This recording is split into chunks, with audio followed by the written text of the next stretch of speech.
Bet Sharrukin, the Son of Perdition, by Alan Bonk. Chapter 17. Petra. Laura looked out the Jeep window. She saw a series of buildings in the desert just in front of the rock faces.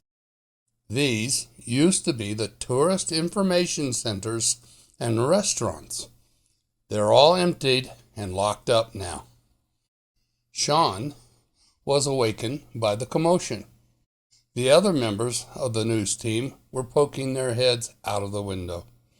The trucks approached the opening of the high-walled seat, a crack in the rock, which was the winding entrance to Petra.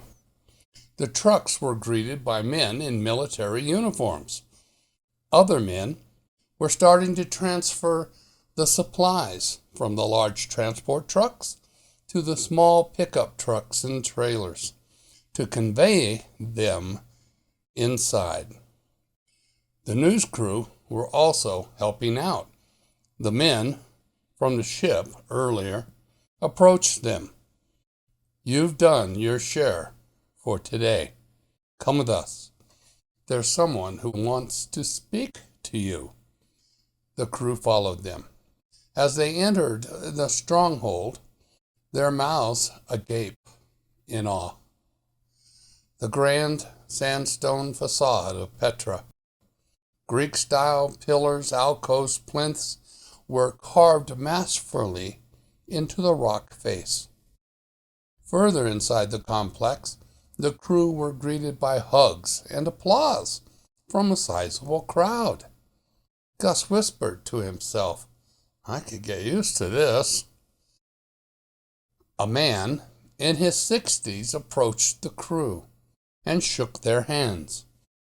"It's wonderful to finally meet you all. I'm Yoram, the leader here in Petra." Sean introduced himself. "My name is Sean. We're in news." And Yoram interrupted. "We all know who you are." "But how? There are no communications in or out of here. The satellites are all down," Sean asked. Over 100,000 people in the stronghold prayed that God would bring them what they need. We pray to the heavens, but not to satellites. Our communications are in the spirit," explained Yoram. "What do you mean, need?" Sean asked again.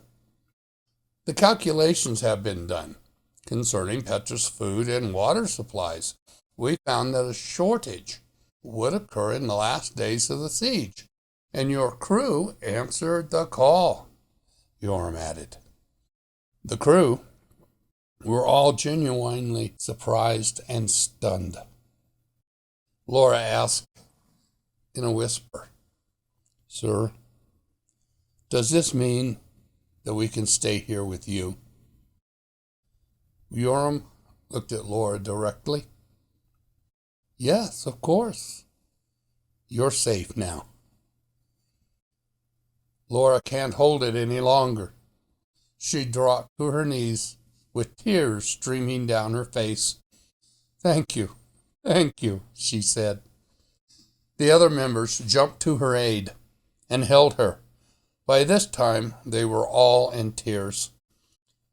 After they got their composure back, Yoram took the crew around the stronghold. Yoram explained it is very important that order and discipline be maintained.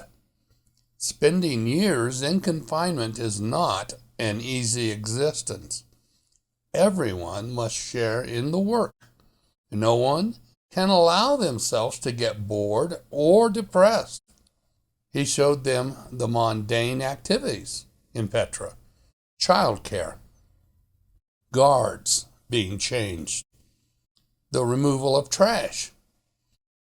They also got to see the spiritual side of the activities. They saw people congregating to the main court, where there were 12 large and distinct tribes. They worshiped, sang, and studied the Bible. That evening, Joram took them to the mess tents, where the people took their meals. The crew were sitting around a covered lantern.